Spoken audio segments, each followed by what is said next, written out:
said, Oyaki.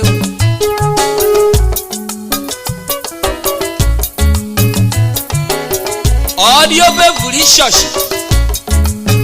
Yellow Beverly Bay. Yellow Bin Mohammed. Obari Semo. Wajenero, who will let you to the say a body.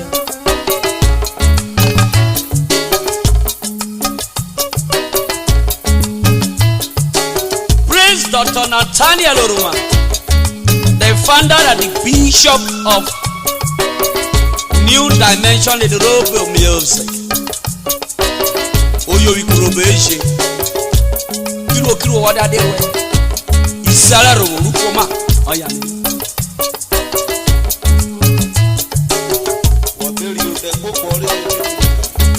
Urhobo yeri ajo na.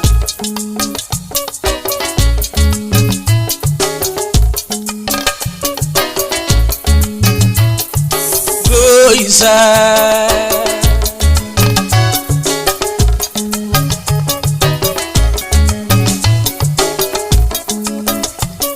Ado isa. Woru amayo.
Prince Doctor.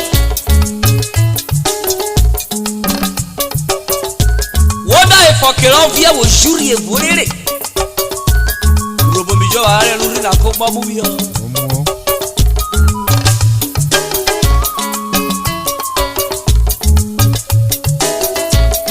Oh, watch out, Shongo. Or I am Shoshingo. Not drug him.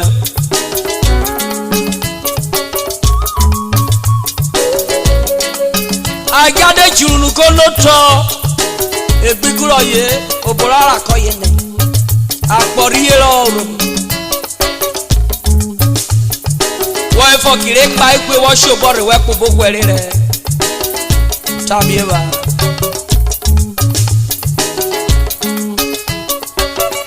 Oh, the kick with me up back, Banakini Bagaga. Oh, jury me your tongue. Okede vrigogie erenu okobo bo me yan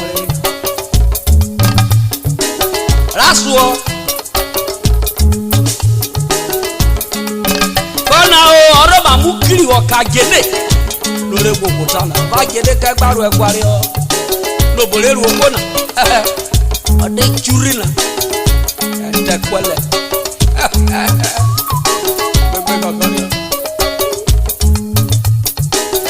Ona Uruma de kro Urhobo bere bare. Ogoro ka Uruma re churi. Ka jele.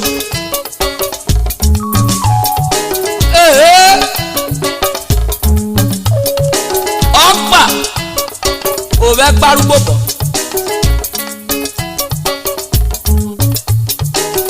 Ana di gbowu wiri weti ajele ku.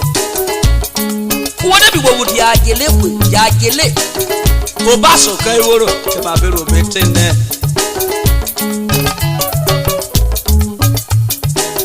Ogbari so mare brukyo koda la wota na koto.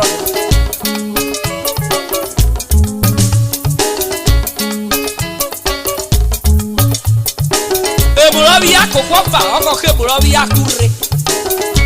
Eju bi gbigbe ashala molesi Moses pepe kokori.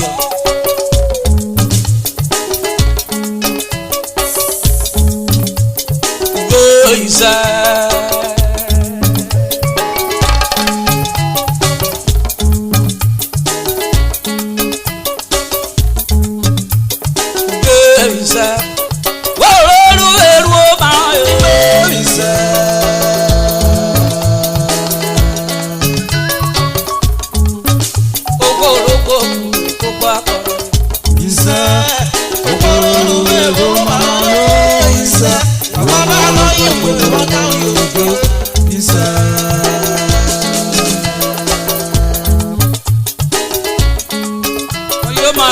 okay.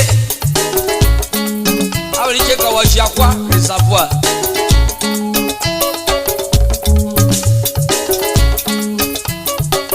Iji Jaqua Herieta.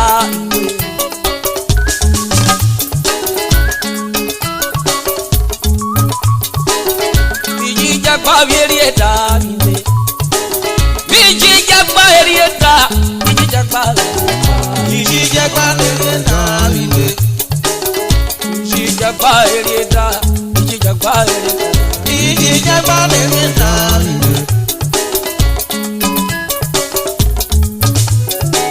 Iji Jagba Herieta. Gamba Ogoguri o, Iji Jagba Herieta. Gamba Ogoguri borere, Ando Ajuri o, Iji Jagba Herieta. Bobola kali bia remre raije ebi jabanu dabude do mukiri wakagele iji jabanu dabude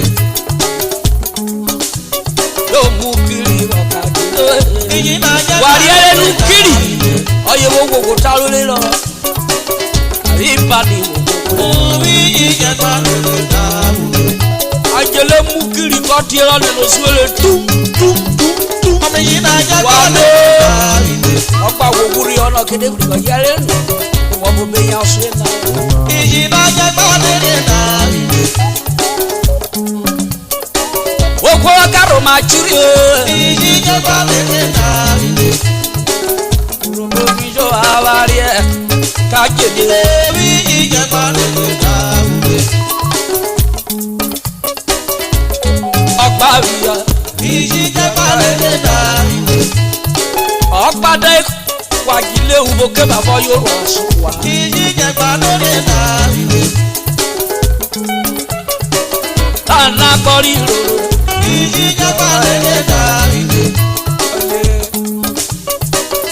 Otaburewo ma Iji Jagba Herieta Taburewo ma megata kurobo Emuram yakokofa Amiji Jagba Herieta Oke mo bi akure Begberi Moses wo ma bi aro Amiji Jagba Herieta Osha na ngwegbe otoro makopa buja Amiji Jagba Herieta Opa buja Ole bi business yo boro wari Amiji Jagba Herieta Besi na ore e mo yajo abure Iji Jagba Herieta Igwe boketa Iji Jagba Herieta Ala puja ribo sisira arena Anomo ero guruna Iji Jagba Herieta Anolare yorare egba Ala de dia Iji Jagba Herieta Owu mi Moses Oduri yori kigwo ena Iji Jagba Herieta Anoda di ogboro de ku kawari egba Iji Jagba Herieta Ewo du usigo Koko to ta ena le mo ibe wo ale mo wo je ki kpekpekpe asa kenana yori na mure Iji Jagba Herieta Iji jo ma Jagba Herieta Iji Jagba Herieta Eko torune na koko so ma puke. Ijije balere da ide. Adebu na me thank Ijije balere da ide.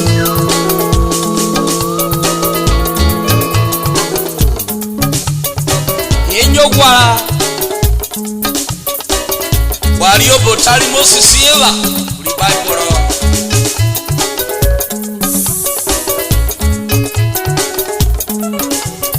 Oh, Isa